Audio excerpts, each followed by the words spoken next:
Hello, I'm Dr. Alan Lindeman, and I graduated my OBGYN residency 40 years ago in 1981.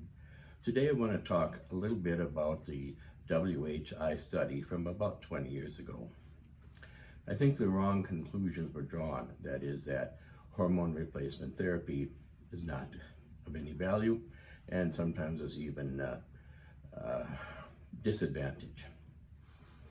There was at least two problems with the study. One of them is that they've studied, we got to see what happened with Premarin only. There's a second arm with Premarin and Pravera, and a third arm with Premarin and natural progesterone. But no place in this study was estradiol, which is the main circulating hormone in women.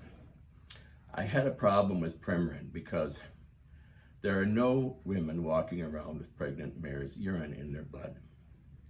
So the study showed that Premarin was bad, but it didn't show that estradiol was good.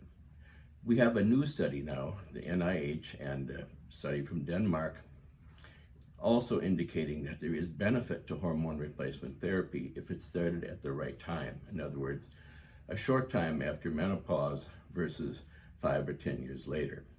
As a matter of fact, the study shows that certainly the cardiovascular incidents are less, but the deaths from all issues are less.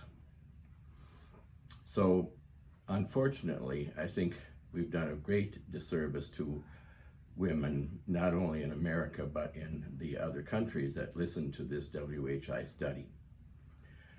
Hopefully, we can turn this around and we can start to look at replacement therapy with estradiol.